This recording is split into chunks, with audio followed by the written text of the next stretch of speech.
Уважаемые читатели, поступление новой литературы в библиотеку всегда является знаменательным событием как для библиотекаря, так и для читателей. Библиотека филиал номер 6 представляет вашему вниманию ролик «Анонс. Внимание, к нам новая книга пришла». В этом ролике мы расскажем вам о книгах современных зарубежных авторов, недавно поступивших в нашу библиотеку. Популярнейшая французская писательница Катрин Панколь, автор полутора десятков бестселлеров, переведенных на все ведущие языки мира. Новая трилогия Катрин Панколь о прекрасных женщинах, которые танцуют свой танец жизни в Нью-Йорке, Париже, Лондоне. Мужчины, они тоже есть, но правят бал здесь женщины. Пламенные, изобретательные, любящие, они борются за свою судьбу и не хотят сдаваться.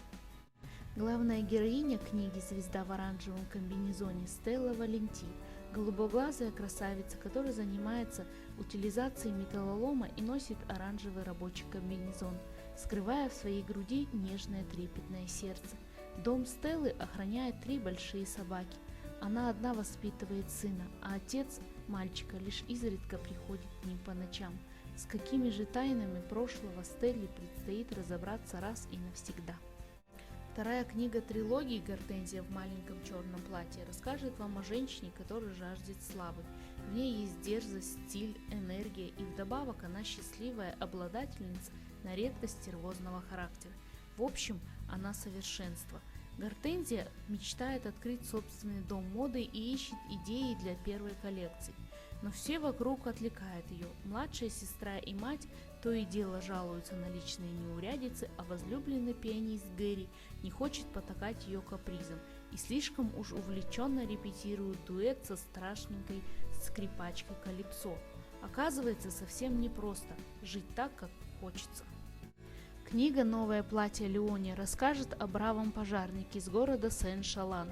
Рэй Валенти, по совместительству мелкий мошенник, тиранил Стеллу и ее мать Леони на людях, притворяясь любящим отцом и мужем. Но Стелла выросла и намерена дать ему отпор.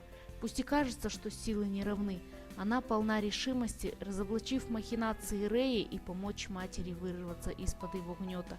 Тем более, что недавно Леони, для которой Стелла последняя надежда, открыла дочери страшную тайну.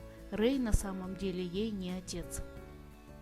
Камилла Лэкберг – шведская писательница, входящая в десятку самых популярных писателей Европы.